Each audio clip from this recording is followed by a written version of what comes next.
Você já deve ter resolvido vários problemas de matemática, mas eu duvido que boa parte deles você tenha realmente pensado e entendido o que você fez. Nesse vídeo aqui eu separei exemplos para te mostrar a diferença que vai fazer no seu resultado quando você entende exatamente o que você está calculando e formas de você resolver exercícios que você nunca viu até hoje, sem ficar repetindo receitinha de bolo como se você fosse um algoritmo, ok? Se liga só que tem muito exemplo, eu tenho certeza que você vai curtir e eu espero que você já deixe o seu like aí, ativa o sininho porque em breve a gente vai começar a fazer algumas aulas ao vivo aqui no YouTube e eu quero que você seja notificado quando a gente começar a fazer isso e já quero avisar que essas lives não vão ficar gravadas, tá? Se você perder a aula ao vivo, não vai conseguir assistir depois. Então fica ligado, ativa o sininho aí para você receber o aviso, beleza? Cada exemplo que eu vou trazer aqui nesse vídeo de hoje vai ter uma pegada diferente. Então você precisa prestar atenção em todos eles e não perder nenhum até o final para você entender o que eu quero te passar nesse vídeo aqui, beleza? Olha só, o primeiro exemplo, ele na verdade foi inspirado por uma ligação que o meu pai me fez. Meu pai trabalha com pães artesanais, né? E ele me ligou um dia perguntando como é que ele calculava o custo dos ingredientes para aquela receita que ele estava fazendo. Então, ele tinha lá o preço da farinha, o quanto que ele usava na farinha da receita. Ele queria saber qual era o custo. Aí depois tinha o fermento, tinha leite, esse tipo de coisa. Então, o que eu expliquei para o meu pai pelo celular me inspirou a trazer esse primeiro exemplo aqui para você, tá? Então, olha só, para fazer um pão é necessário usar 80 gramas de farinha. Se o pacote de farinha com 1 kg custa R$ 6,00, determine o custo da farinha no pão. Então, foi mais ou menos o que aconteceu, meu pai me ligando, e eu falei para ele o seguinte, presta atenção. Eu falei assim, ó, pega a massa que você está usando da farinha na receita, multiplica por R$ 6,00 e divide por 1.000. Foi exatamente isso que eu falei para ele fazer, a conta, na calculadora. E eu vou te explicar como que eu pensei nessa conta e como você pode entender ela de duas formas diferentes, pelo menos. Mas vamos pensar primeiro como você faria provavelmente. Isso aqui é um exercício de regra de 3, é uma proporção simples. Você provavelmente ia estruturar da seguinte forma. Bom, se eu tenho 80 gramas de farinha, que me dá um custo X, sendo que 1 quilo, que seria 1.000 gramas, custa R$ 6,00. Aí você ia fazer aquela famosa multiplicação em cruz para finalmente chegar nessa conta final e descobrir a resposta, certo? Não tem nada de errado se você fizer assim, mas aqui você não está pensando realmente, você está usando uma receita que você aprendeu. Quando eu parto direto para esse ponto, eu tenho um raciocínio por trás e eu vou te explicar qual que é. Primeiro, vamos olhar essa conta por esse caminho. Quando eu vejo 80 dividido por 1.000, o que eu estou fazendo, na verdade, é uma porcentagem. Quando eu olho só esse pedaço da conta. 8 dividido por 1.000 seria o equivalente a 8%. Só estou colocando o número para você ter uma ideia.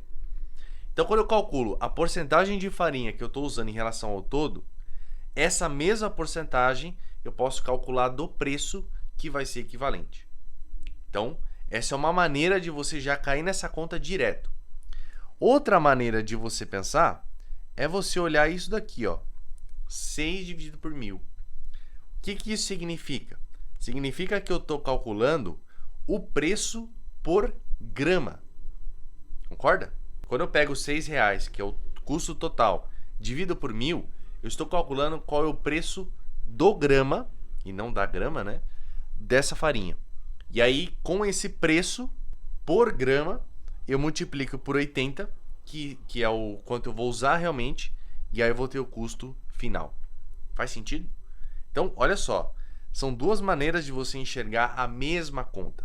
Essa conta que muita gente simplesmente ia acabar ignorando, certo? De qualquer forma, calculando esse resultado final, a gente ia ter aqui 48 centavos.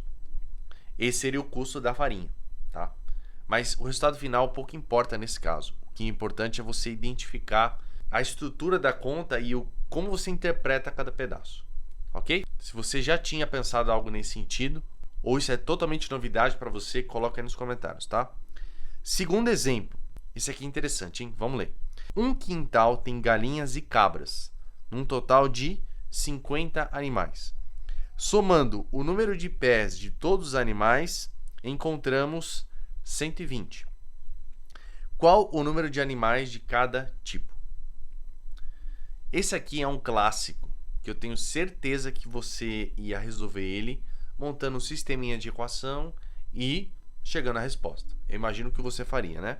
Seria, por exemplo, você tem lá galinhas e cabras. Então, você vai pegar a quantidade de galinhas mais a quantidade de cabras, isso dá 50.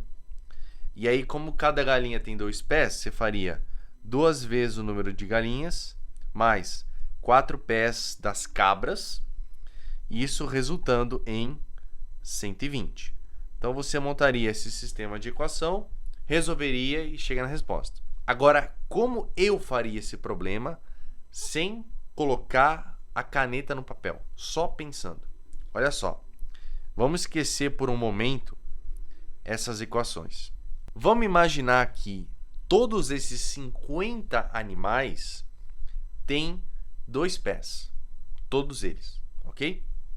Se 50 animais têm 2 pés, a gente teria um total de quantos pés? Bom, 50 vezes 2 dariam 100 pés ao todo, certo? Eu estou escrevendo no papel para você entender, mas isso tudo você pode fazer de cabeça. Só que o enunciado está falando para a gente que nesse quintal tem 120 pés. Então, daqui para o 120, a gente tem um adicional de 20 pés. Concorda? Porque se fosse, por exemplo, só galinhas, teria 100. Mas como tem algumas cabras aí no meio, deu um total de 120. Mas esse 20 aqui que é interessante. Obviamente, esses 20 pés representam os 20 pés a mais das cabras. Só que toma cuidado. A galinha tem 2 pés, a cabra tem 4. Então, a cabra tem 2 pés a mais do que as galinhas. 2 pés a mais, certo? E aqui a gente tem um total de 20 pés a mais. Então, quantas cabras isso aqui representa? Exatamente 10 cabras. Então, olha só o raciocínio. Se eu tenho 10 cabras, automaticamente eu vou ter 40 galinhas para dar os 50 e acabou o exercício. Essa é a resposta, simplesmente. Você viu que a gente não colocou nenhum x, nenhum y, nenhuma equação, nada. Só pensando. Você imagina que tem só um tipo de animal, vê o que está em excesso ou em falta e aí você calcula o resto. Fez sentido isso? Então, essa é uma forma de você resolver esse tipo de problema que envolve sistema de equação. E eu trouxe mais um exemplo. Se você depois quiser resolver por sistema, você vai chegar na mesma resposta, tá? Fica tranquilo. Eu trouxe mais um exemplo, mas o tempo aqui do vídeo está meio estourado. Então não quero estender muito ele. Quem sabe a gente faz uma parte 2 desse tema aqui no YouTube, ou até mesmo trago esse tema em live. Então coloca aí nos comentários se você quer uma parte 2 ou quer que eu traga em live, para eu separar mais outros exemplos aqui para ensinar vocês a pensar e não ficar dependendo só de equação ou só de uma receitinha que você não entende 100% o que está fazendo. Ok? Então por esse vídeo era isso. Beijo no seu cérebro e eu te vejo no próximo vídeo, quem sabe na próxima live.